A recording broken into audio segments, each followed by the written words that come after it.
السلام علیکم ورحمۃ اللہ وبرکاتہ۔ آج کا ہمارا ٹاپک ہے بنی اسرائیل۔ آج ہم جانیں گے بنی اسرائیل کے حوالے سے، اس کا مکمل تعارف جاننے کی کوشش کریں گے کہ ان کے قائد کیا تھے، کس نبی کی اولاد سے تھے اور ان کے صحائف اور کتابیں کون سی تھیں۔ تو شروع کرنے سے پہلے میں آپ سے ریکویسٹ کرتی ہوں، اگر آپ کو میری ویڈیو پسند آتی ہے تو پلیز اسے لائک کیجیے گا، سبسکرائب کرنا مت بھولیے گا اور شیئر بھی کیجیے گا۔ تو آج کی ویڈیو ہم سٹارٹ کرتے ہیں۔ بنی اسرائیل حضرت یعقوب علیہ السلام کی اولاد سے ہیں۔ حضرت یعقوب علیہ السلام کا نام یا لقب اسرائیل بھی تھا، اس لیے یہ اسرائیل کے نام سے جانے جاتے ہیں۔ حضرت اسحاق بن ابراہیم کے 2 بیٹے تھے، مہیس اور یعقوب۔ کہا جاتا ہے کہ مہیس اپنے باپ کو بہت عزیز تھا، یہ بڑا بیٹا تھا، اور یعقوب علیہ السلام اپنی ماں کو بہت عزیز تھا، یہ چھوٹا بیٹا تھا۔ ایک دن باپ نے اپنے بڑے بیٹے سے فرمائش کی کہ شکار کا گوشت کھلایا جائے۔ یہ سن کر مہیش شکار کے لیے جنگل کی طرف چلا گیا، جبکہ ماں نے یعقوب سے کہا کہ تم جلدی سے بکری ذبح کر کے باپ کو گوشت پیش کرو اور دعائیں لو۔ جب بڑا بیٹا شکار کر کے واپس آیا تو یہ دیکھ کر سخت پریشان ہوا اور رنجیدہ بھی ہوا کہ یعقوب علیہ السلام نے اس کے آنے سے پہلے ہی والد کو گوشت کھلا دیا۔ اس بات پر اس کے دل میں بھائی کے خلاف دشمنی پیدا ہو گئی۔ اس صورتحال کو دیکھتے ہوئے ماں نے حضرت یعقوب علیہ السلام کو مشورہ دیا کہ وہ اپنے بھائی کے غیظ و غضب سے غصے سے بچنے کے لیے گھر چھوڑ کر عراق کے شہر حران میں اپنے ماموں لبان کے پاس چلا جائے۔ اس فیصلے میں باپ کی رائے بھی شامل تھی، لہٰذا یعقوب علیہ السلام رات کے پہلے پہر ہی گھر سے نکل گئے۔ دن و رات کے مسلسل سفر سے اگلی رات ایک بستی کے قریب پڑاؤ ڈالا اور وہاں ایک پتھر کو تکیہ بنا کر سو گئے۔ آنکھ لگی تو خواب دیکھا کہ زمین سے آسمان تک ایک سیڑھی لگی ہوئی ہے، جس کے ذریعے فرشتے اوپر نیچے آ جا رہے ہیں۔ اسی اثنا میں اللہ نے آپ سے مخاطب ہو کر کہا کہ میں عنقریب تجھ کو برکت دوں گا اور تیری اولاد کو کثیر کر دوں گا، یہ زمین تیرے لیے کر دوں گا اور تیرے بعد تیری اولاد کے لیے۔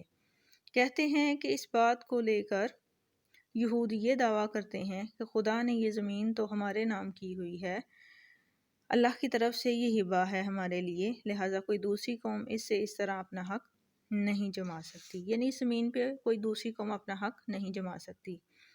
روایت میں آتا ہے کہ حضرت یعقوب علیہ السلام جب خواب سے بیدار ہوئے تو بہت خوش تھے، اللہ کا شکر ادا کیا انہوں نے اور منت مانی کہ جب میں خیریت سے اپنے والد سے ملوں گا تو اس جگہ جہاں یہ خواب دیکھا تھا یہاں اللہ کے لیے، یعنی اللہ کی عبادت کرنے کے لیے ایک عبادت گاہ بناؤں گا اور اپنے مال کا 10واں حصہ اللہ کی راہ میں خیرات کر دوں گا۔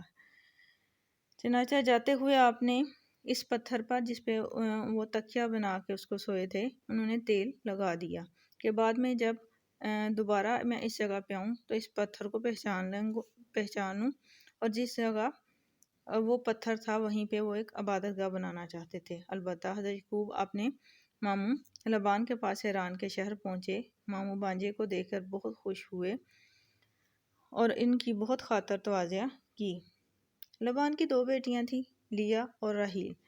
راحیل چھوٹی بیٹی تھی اور بہت ہی خوبصورت اور حسین و جمیل تھی، لہٰذا یعقوب علیہ السلام نے اپنے ماموں سے اس کا رشتہ مانگا تو لبان نے کہا کہ تم 6 سال تک میری بکریاں چراؤ۔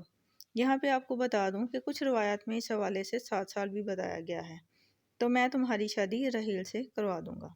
اس وعدے پر یعقوب علیہ السلام نے 6 یا 7 سال ان کی بکریاں چرائیں۔ پھر جب وقت مقرر آیا، یعنی 6 یا 7 سال مکمل ہو گئے، تو پھر لبان نے اپنی بیٹی کا نکاح یعقوب علیہ السلام سے کر دیا۔ اب شادی کی پہلی رات یعقوب علیہ السلام کو پتہ چلا کہ اس کا نکاح راحیل سے نہیں بلکہ لیا یعنی کہ لبان نے اپنی بڑی بیٹی سے کر دیا ہے۔ صبح ہوئی تو ماموں سے پوچھا کہ یہ کیا ماجرا ہے؟ انہوں نے کہا ہم نے روایت کے مطابق بڑی بیٹی کی شادی پہلے کی ہے، کیونکہ ہمارے ہاں بڑی بیٹی کو چھوڑ کے چھوٹی بیٹی کی شادی پہلے نہیں کی جاتی۔ یعقوب علیہ السلام نے کہا میں نے تو آپ سے چھوٹی کا ہاتھ مانگا تھا۔ اس پر لبان نے کہا کہ تم مزید 6 سال میری بکریاں چراؤ تو میں تمہاری شادی راحیل سے کروا دوں گا۔ یہ سن کر یعقوب علیہ السلام نے مزید 6 سال بکریاں چرانے کا وعدہ کیا، یعنی انہوں نے ہاں میں حامی بھر لی۔ اور جب 7 سال یا 6 سال مکمل ہوئے تو لبان نے رحیل کی شادی بھی یعقوب علیہ السلام سے کر دی۔ یاد رہے کہ اس وقت 2 بہنوں کی ایک مرد سے شادی ممنوع نہ تھی، یعنی کہ اس وقت میں ہم لوگ 2 بہنوں کی شادی ایک مرد سے کر سکتے تھے، تب اجازت تھی۔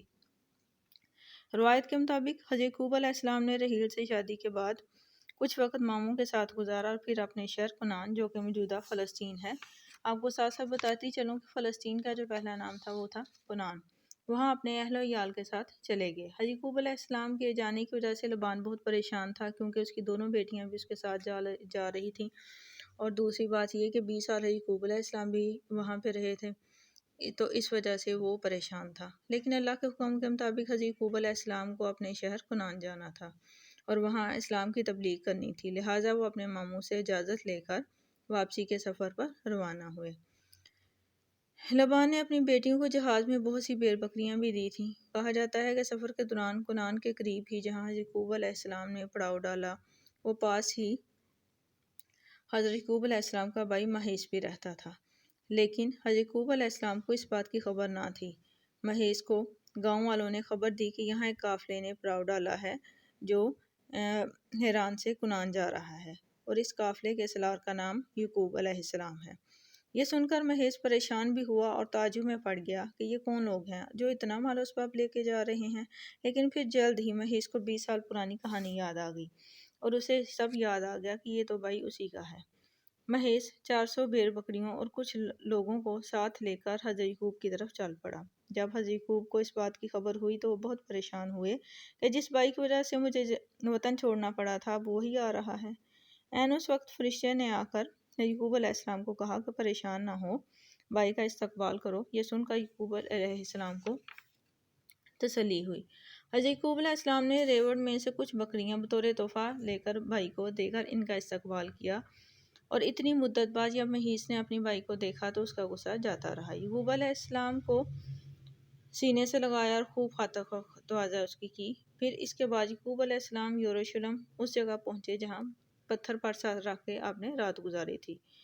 ان کو پھر وہاں اپنی منت یاد آئی، لہٰذا انہوں نے اپنے بیٹوں کو ساتھ لے کر اس پتھر کی تلاش شروع کی۔ کافی عرصہ اس کی تلاش جاری رہی، لیکن پھر وہ پتھر جب مل گیا تو وہاں پہ حضرت یعقوب علیہ السلام نے اپنے بیٹوں کے ساتھ مل کر وہاں عبادت گاہ تعمیر کی، جسے آج ہم بیت المقدس